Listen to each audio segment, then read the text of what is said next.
लघु बीजाणु जनन या माइक्रोस्पोरोजेनेसिस। जैसे जैसे परागकोश विकसित होता है, बीजाणु जन ऊतकों की कोशिकाएं अर्धसूत्री विभाजन द्वारा सूक्ष्म बीजाणु चतुष्टय बनाती हैं। चतुष्ट की कोशिकाओं में सूत्र गुणता क्या होगी?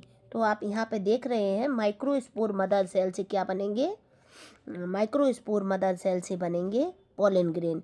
जब ये माइक्रोस्पोरोजेनेसिस की प्रोसेस होगी तो उसके बाद जो पोलन ग्रेन बनता है उसको चातुष्टय बोलते हैं। चातुष्टय से मतलब होता है, चातुष्टय मतलब टेट्राड। टेट्राड इसको मैं आपको अभी बताती हूँ, टेट्राड किसको बोलते हैं। टेट्राड मतलब होता है जैसे ही माइक्रोस्पोर मदर सेल से ये पोलन ग्रेन्स बाहर निकले, उनमें जो न्यूक्लियस होता है उसमें एक माइक्रोस्पोर मदर सेल से अर्धसूत्री विभाजन। ये बहुत ही इम्पोर्टेंट पॉइंट है कि जब परागकोश विकसित होता है तो माइक्रोस्पोर मदर सेल में किस प्रकार का डिवीजन होता है। तो चूंकि ये गैमीट है तो इसमें कौन सा डिवीजन होगा? अर्धसूत्री विभाजन। और इसके द्वारा माइक्रोस्पोर मदर सेल से कितनी पोलन ग्रेन बनेंगे, जिनको हम टेट्राड बोलेंगे? 4 बनेंगे। ये बने 4, क्योंकि एक मदर सेल से 4 बनते हैं अर्धसूत्री विभाजन में, तो इसको माइक्रोस्पोर टेट्राड बनता है। अब ये टेट्राड में किस अरेंजमेंट होता है, ये जो 4 बनते हैं इनका अरेंजमेंट कैसा होता है वो आपको बताऊंगी मैं। माइक्रोस्पोर मदर सेल से बनेंगे तो 4, लेकिन ये एक कोशिका के अंदर ही बंद रहेंगे, जिनको हम कहते हैं टेट्राड। और इन चारों पोलन ग्रेन का अरेंजमेंट कुछ इस तरह होता है। पहला होता है टेट्राहेड्रल। तो टेट्राहेड्रल में ये आपको दिख रहा होगा, ये 1 2 3 और एक अपोजिट साइड में हो गया, तो इसमें 4 तो रहेंगे। ये वाला अरेंजमेंट कहलाता है पोलन ग्रेन का टेट्राहेड्रल। दूसरा वाला नेक्स्ट आपको बताती हूँ मैं, समद्विपार्श्व। तो ये समद्विपार्श्व में क्या होता है, जो अरेंजमेंट होता है टेट्राड वाला, उसमें एक पोलन ग्रेन इस टाइप से और इस टाइप से, इसको आइसोबाइलेटरल व्यवस्था कहते हैं। किसकी? पोलन ग्रेन की। जो माइक्रोस्पोर मदर सेल से 1 से 4 पोलन ग्रेन बनते हैं, उसमें अरेंजमेंट किस प्रकार का होता है पोलन ग्रेन का?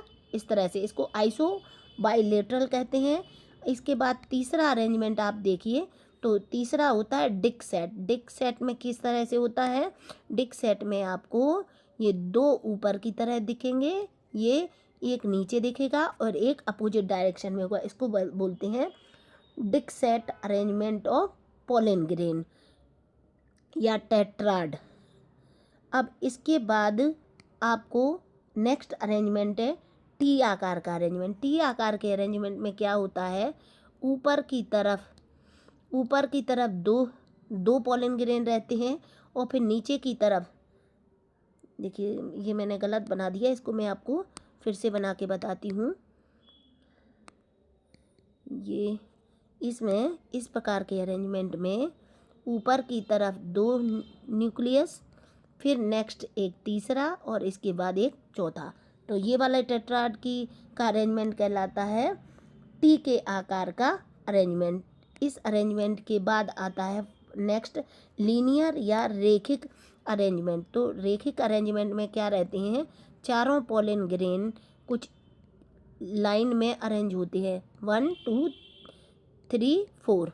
तो ये वाला अरेंजमेंट कहलाता है आपका रेखिक या लीनियर अरेंजमेंट। तो आपको ये समझ में आ गया होगा कि माइक्रोस्पोर मदर सेल से अर्धसूत्री विभाजन द्वारा जो माइक्रोस्पोर टेट्राड बनता है उसमें किस प्रकार का उसमें अरेंजमेंट होता है। तो आपको यदि 2 नंबर में ये पूछा जाए माइक्रोस्पोरोजेनेसिस किसे कहते हैं और उसमें किस प्रकार का सूक्ष्म बीजाणु बनता है, तो वो माइक्रोस्पोर चातुष्टय या माइक्रोस्पोर टेट्राड कहते हैं, उस संरचना को बनती है। और लघु बीजाणु जनन या माइक्रोस्पोरोजेनेसिस किस प्रोसेस को कहते हैं, तो माइक्रोस्पोरोजेनेसिस माइक्रोस्पोर मदर सेल से। आपको यहीं इसकी डेफिनेशन याद हो जाएगी, माइक्रोस्पोर मदर सेल यानी MMC से शॉर्टकट बता रही हूँ याद करने के लिए। माइक्रोस्पोर मदर सेल से पोलन ग्रेन का बनने की प्रोसेस को हम क्या कहते हैं? माइक्रोस्पोरोजेनेसिस।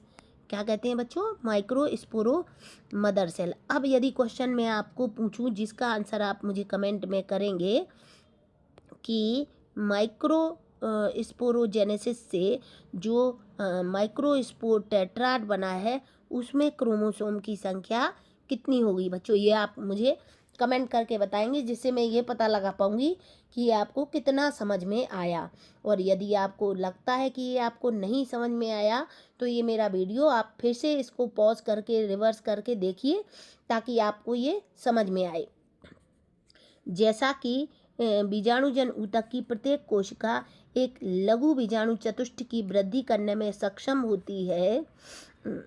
प्रत्येक कोशिका एक सक्षम परागमात्र कोशिका होती है। एक परागमात्र कोशिका से अर्धसूत्री विभाजन द्वारा लघु बीजाणु के निर्माण की प्रक्रिया को, ये यहाँ पर गलत लिखा है, लघु बीजाणु धानी नहीं, लघु बीजाणु जनन बोलते हैं, माइक्रोस्पोरोजेनेसिस कहते हैं। जैसा कि लघु बीजाणु की रचना के समय 4 कोशिकाओं के समूह में उपस्थित होती हैं, उनको हम माइक्रोस्पोर चातुष्ट या माइक्रोस्पोर टेट्राड या लघु बीजाणु चतुष्ट या चतुष्क कहते हैं। ये मैं आपको पहले ही बता चुकी हूँ।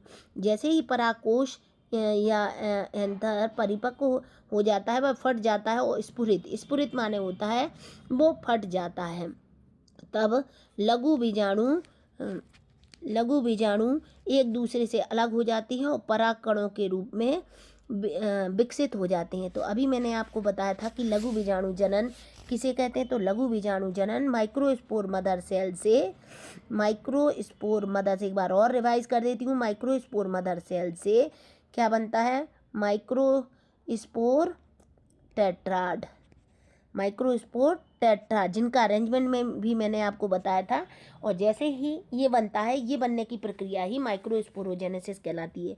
जब ये एंड्रोशियम या परागकोश पूर्णतः परिपक्व या मैच्योर हो जाता है तो वो स्फुरित या फट जाता है, और जो टेट्राड होते हैं माइक्रोस्पोर, वो एक दूसरे से अलग होके और डेवलप्ड होके पराग कणों के रूप में विकसित होती हैं। तो ये माइक्रोस्पोर एक दूसरे से विलग हो जाते हैं, विलग हो जाना माने अलग हो जाना, और पराग कणों के रूप में विकसित हो जाते हैं। प्रत्येक लघु बीजाणुधानी या माइक्रोस्पोरेंजिया के अंदर कई हजार लघु बीजाणु और परागकण निर्मित होते हैं। बच्चों, अब आप इसमें बिल्कुल भी कंफ्यूज ना हो कि लघु बीजाणु क्या है और परागकण क्या है। तो जो माइक्रोस्पोर मदर सेल से माइक्रोस्पोर टेट्राड बना था, वो जब एंड्रोशियम या परागकोश के फटने पर जब वो टेट्राड से सभी परागकण मुक्त हो जाती हैं तो वो लघु बीजाणु कहलाती हैं, यानी माइक्रोस्पोर कहलाती हैं। और ये थोड़ा और डेवलप होके परागकण या पोलन ग्रेन बनाती हैं। परागकण जो परागकोश के स्फुटन के साथ ही मुक्त हो जाती हैं। अब हम पढ़ते हैं बच्चों परागकण का स्ट्रक्चर कैसा होता है। तो आइए देखते हैं कि जो माइक्रोस्पोरोजेनेसिस के द्वारा बना हुआ माइक्रोस्पोर या परागकण है, उसकी संरचना किस तरह से होती है। तो जो परागकण होता है वो मेल गैमीट का प्रतिनिधित्व करता है। जो परागकण या पोलन ग्रेन होता है मेल गैमीटोफाइट या नर युग्मोद्भिद का उद्भव का प्रतिनिधित्व करता है। यदि आप हिबिस्कस यानी गुड़हल के पौधे का या किसी अन्य पुष्प के जो फूल जब खिला हुआ होता है उसके जो परागकण को छुएंगे और फिर उसके बाद देखेंगे तो अंगुलियों में पीले रंग का पाउडर लग जाता है। ये पीले रंग का पाउडर क्या है बच्चों? आप मुझे कमेंट करके बताएंगे पीले रंग का पाउडर क्या होता है। अब इस पीले रंग के पाउडर को एक कांच की स्लाइड पर एक बूंद पानी डालकर उस पर यह परागकण छिड़कें और सूक्ष्मदर्शी में देखें तो आप निश्चित रूप से आश्चर्यचकित हो जाएंगे कि विभिन्न प्रकार की प्रजातियों के परागकण विन्यास, आकार, रूप, रंग और बनावट में भिन्न भिन्न होते हैं। तो इसमें ये बताया गया है कि जब हम उस गुड़हल के पुष्प की परागकोश को छूते हैं तो हमारी उंगलियों में येलो कलर का पाउडर लग जाता है। इस येलो कलर के पाउडर को जब हम देखते हैं माइक्रोस्कोप के अंदर तो हमको अलग अलग प्रकार के हमको परागकण दिखाई देते हैं। अब अलग अलग जातियाँ होती हैं पौधों की, पुष्पीय पादपों की, तो उनके परागकणों के रंग, रूप, आकार, साइज सब अलग अलग होते हैं। देखिए आप इसमें कुछ डायग्राम में अ वाले में एक टेट्राड को देख पा रहे हैं। ये टेट्राड है, माइक्रोस्पोर टेट्राड। ये आप देख पा रहे हैं पिंक कलर के, ये 4 इसमें न्यूक्लियस मतलब परागकण का न्यूक्लियस है, तो ये 4 टेट्राड के रूप में है।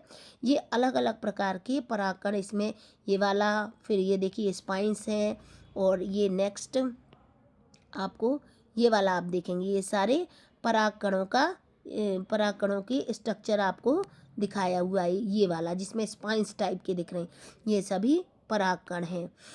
अब हम परागकण के आगे पढ़ेंगे कि परागकण किस शेप और साइज का होता है। तो परागकण जो होता है या पोलन ग्रेन सामान्यतः कैसा होता है, गोलाकार या गोलीय होता है, और इसका व्यास लगभग 25 से 50 माइक्रोमीटर होता है। तो इसका साइज भी आपको याद रखना है। परागकण का व्यास लगभग कितना होता है, 25 से 50 माइक्रोमीटर होता है। उनमें सुस्पष्ट रूप से 2 परतों वाली भित्ति पाई जाती है।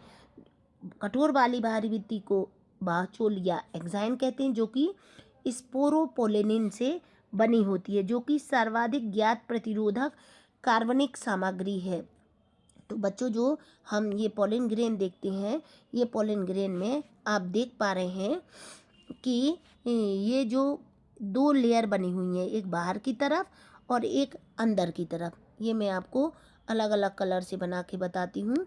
ये जो बाहर की ओर मैं बना रही हूँ, ये ब्लू कलर की जो आपको दिखाई दे रही है, इसको हम एक्साइन कहते हैं, यानी बाहचोल कहते हैं। ये किससे बनी होती है, स्पोरोपोलेनिन, जो कि एक ज्ञात कार्बनिक सामग्री है।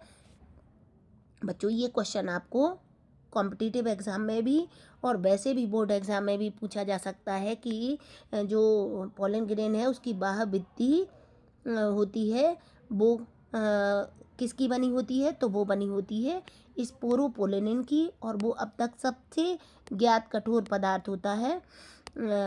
मतलब ये उच्चता सुदृढ़ अम्लों व क्षारों के सम्मुख टिक सकती है। आपको पूछा जा सकता है कि पुष्पीय पादपों में या पुष्पों में ऐसी कौन सी संरचना है या कौन सा कार्बनिक पदार्थ है जो कि उच्च ताप और सुदृढ़ अम्ल एवं क्षार के सम्मुख टिक सकता है, मतलब उसको वो गला नहीं सकती।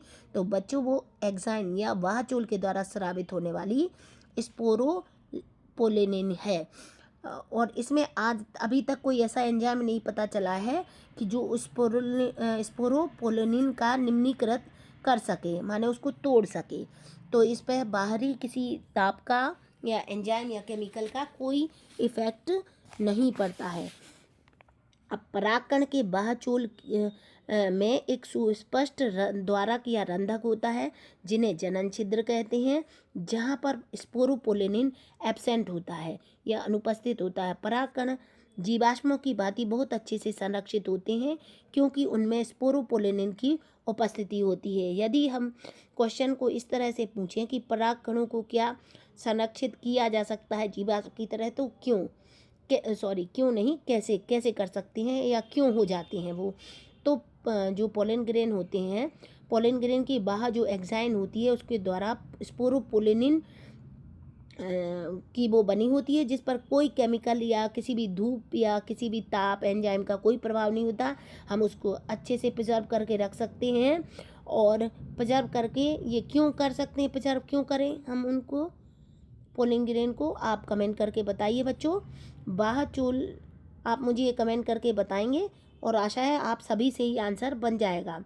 बाहचोल में प्रतिमानों एवं डिजाइनों की एक आकर्षण सारणी प्रदर्शित की गई है। आपका क्या विचार है, बाहचोल सख्त कठोर होना चाहिए, जनन छिद्र के क्या कार्य हैं।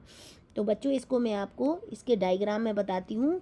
जो ये पोलन ग्रेन का जो डायग्राम है, इसमें आप 2 लेयर देख रहे हैं, एक एक्साइन और एक इंटाइन। इसके अंदर ये न्यूक्लियस है रेड कलर का, और ये 2 वैक्यूल्स हैं। अब इसमें आप यहाँ वाले इसमें देख पा रहे हैं, ये वेजिटेटिव सेल है, VC वेजिटेटिव सेल, और ये है जनन या रिप्रोडक्टिव सेल। ये कि रिप्रोडक्टिव सेल जो काम करती है वो रिप्रोडक्शन का काम करती है, इसमें ये पोलन ग्रेन की संरचना है। और दूसरी वेजिटेटिव या काय कोशिका है, ये इसको पोषण प्रदान करने का कार्य करती है। अब बच्चों मुझे ये बताएं कि जो इसकी बाहचोल या एक्साइन होती है वो कठोर होना जरूरी है क्या? कठोर ना हो तो क्या हो? परागकण, नेक्स्ट, परागकण की आंतरिक भित्ति को अंतःचोल कहा जाता है। यह एक पतली व सतत परत होती है जो कि सेलुलोज व पैक्टिन की बनी होती है। सेलुलोज व पैक्टिन की बनी होती। परागकण का जीव द्रव्य साइटोप्लाज्म एक प्लाज्मा भित्ति से आवृत होता है। जब परागकण परिपक्व होता है तब उसमें दो कोशिकाएं, जनन कोशिका और कायक कोशिका समाहित होती हैं। कायक कोशिका बड़ी होती है जिसमें प्रचुर खाद्य भंडार तथा एक विशाल अनियमित आकृति का केंद्रक होता है। जनन कोशिका छोटी होती है तथा कायक कोशिका के जीव द्रव्य में तैरती है।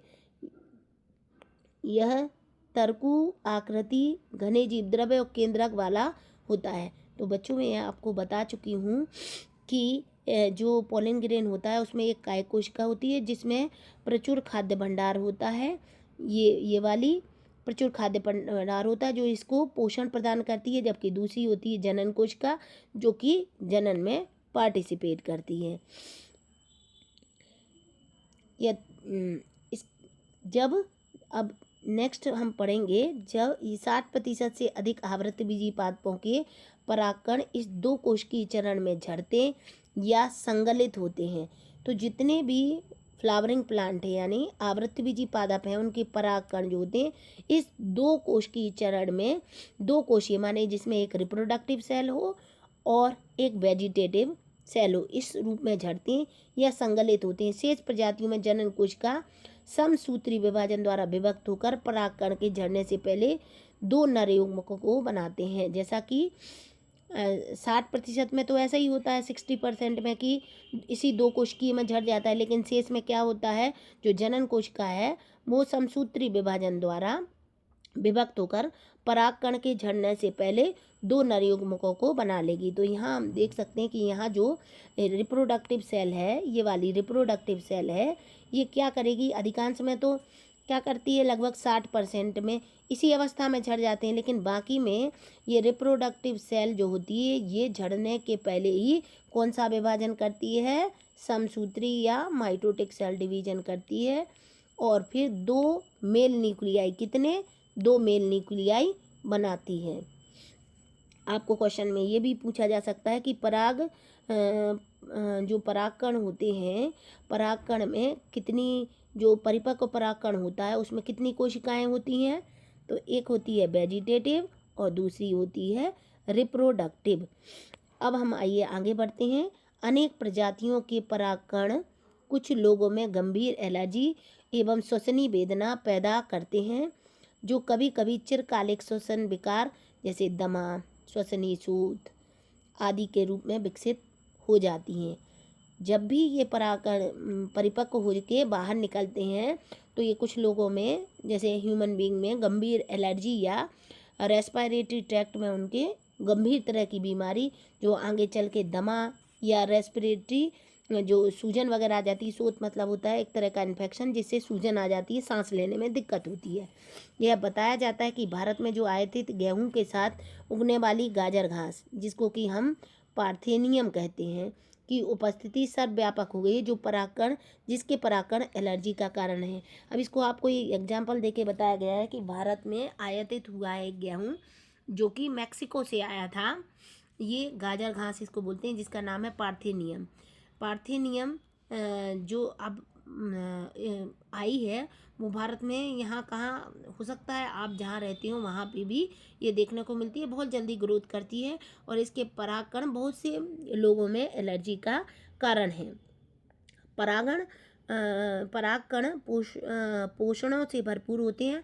जो परागकण होते हैं ये, इसमें बहुत ही न्यूट्रिएंट मैटर पाया जाता है। हाल के वर्षों में आहार संपूरक माने जो होता है डाइटरी सप्लीमेंट आप सभी बहुत अच्छे से जानते होंगे, जैसे मल्टीविटामिन की गोली खाई जाती है एक्स्ट्रा ताकत लाने के लिए, तो वो उस तरह का काम भी बहुत सारे पॉलिन ग्रेन करते हैं। आहार संपूरक का मतलब यही होता है कि आपको एक्स्ट्रा एनर्जी देने का काम भी करते हैं। तो आहार संपूरकों के रूप में भी परागकण गोलियों या टैबलेट्स का प्रचलन बढ़ा है, जो पश्चिमी देशों में भारी भरकम मात्रा में पराग उत्पाद गोलियों एवं सिरप के रूप में बाजारों में उपलब्ध है। पराग खपत का यह दावा है कि यह खिलाड़ियों एवं धावक अश्वों यानी घोड़ों की कार्यदक्षता में वृद्धि करता है। तो क्या कारण है कि पश्चिमी देशों में भारी मात्रा में पराग उत्पाद गोलियों या सिरप के रूप में बाजार में उपलब्ध है? तो इसका कारण यही है कि ये पोषणों से भरपूर होते हैं और आहार संपूरकों के रूप में इनका प्रयोग किया जाता है, मतलब एक्स्ट्रा पावर देते हैं। आगे बढ़ते हैं। परागकण जब झड़ते हैं तो ये अपनी जीवन क्षमता या अंकुर क्षमता खोने से पहले वर्तिकाग्र पर गिरते हैं। अब ये प्रोसेस परागकण जब झड़ते हैं, परिपक्व होने के बाद जब एंथर फटता है तो परागकण बाहर आएंगे। तो ये अपनी अंकुरण की क्षमता खोने से पहले क्या करेंगे, वर्तिकाग्र पर गिरते हैं, जहाँ यदि आवश्यकता हुई तो ये निषेचन करते हैं। आपके विचार से परागकण में जीवन क्षमता कितने समय तक रह सकती है? कौन सा परागकण कितने समय तक जीवन क्षम रहता है? बहुत विविधताएं पाई जाती हैं। बहुत हद तक यह विद्यमान तापमान एवं आर्द्रता पर निर्भर करता है। तो जब परागकण झड़ते हैं तो उनके पॉलिनेशन करने के लिए उनका अंकुरण होना जरूरी है। अंकुरित होके वो फीमेल गैमेट के साथ मिलके फर्टिलाइजेशन करेंगे। तो फर्टिलाइजेशन करने के लिए उनको पहले फीमेल पार्ट का यानी गाइनोसियम के वर्तिकाग्र पर गिरना या स्टिग्मा पर गिरना जरूरी होता है। और जब वो स्टिग्मा पर गिरते हैं तो स्टिग्मा पर गिर के फिर अंकुरित होकर निषेचन आवश्यकता हुई तो निषेचन करते हैं। अब कौन सा परागण कब तक जीवन क्षम से मतलब रहता है जब तक उसमें अंकुरित होने की क्षमता हो। कुछ में कम समय के लिए रहती है, कुछ समय ज़्यादा समय के लिए रहती है। यदि ज़्यादा समय के लिए रहेगी तो इनका उपयोग हम भंडारण करके नए तरीके की फसलों को पैदा करने में कर सकते हैं। और यदि कुछ ही समय में इनकी क्षमता खत्म हो गई तो फिर ये नए पौधे नहीं बना पाएंगे। कुछ अनाजों जैसे धान गेहूं में परागकण अपनी जीवन क्षमता बहुत ही जल्दी लगभग 30 मिनट में ही खो देते हैं। मतलब धान और गेहूं के पौधे में यदि परागकणों ने निषेचन नहीं किया तो वे 30 मिनट में अपनी क्षमता खो देते हैं, फिर वो अंकुरित नहीं होते। जबकि गुलाबत या रोजेसी, लेग्यूमिनेसी, सोलेनेसी आदि कुछ सदस्यों के परागकणों में जीवन क्षमता महीनों तक बनी रह सकती है। अब आपको ऑब्जेक्टिव में भी पूछा जा सकता है, किसी 4 प्लांट के नाम लिख देंगे। जैसे आपको लिख दिया कि इन परागकणों की इसके परागकण अपनी जीवन क्षमता 30 मिनट में ही खो देते हैं।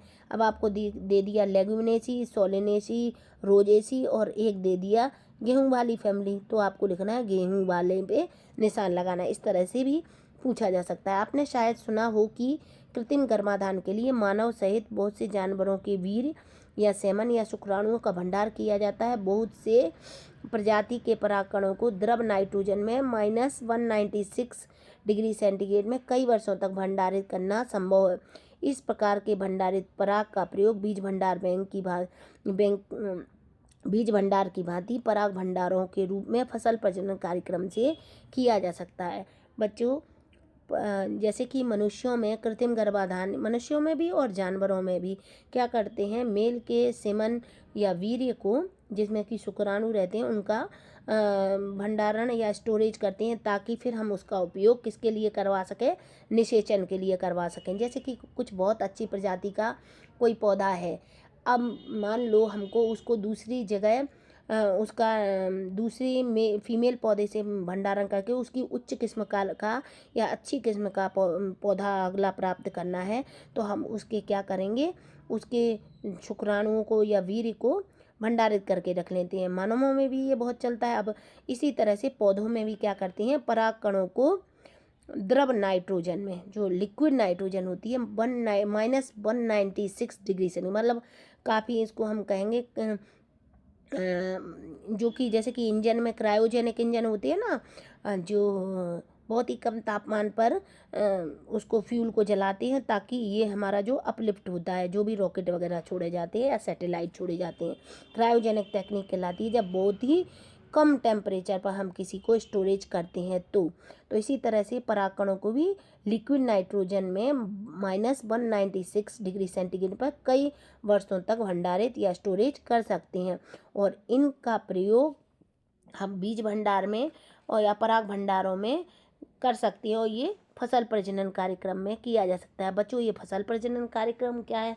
ये फसल प्रजनन कार्यक्रम, क्रॉप ब्रीडिंग प्रोग्राम, ये कृषि अनुसंधान और विश्वविद्यालय के माध्यम से संचालित किए जाते हैं, और उनका मेन उद्देश्य होता है फसलों की उत्पादकता, गुणवत्ता बढ़ाना और प्रतिकूल परिस्थितियों में जीवित रहने की क्षमता को बढ़ाना है।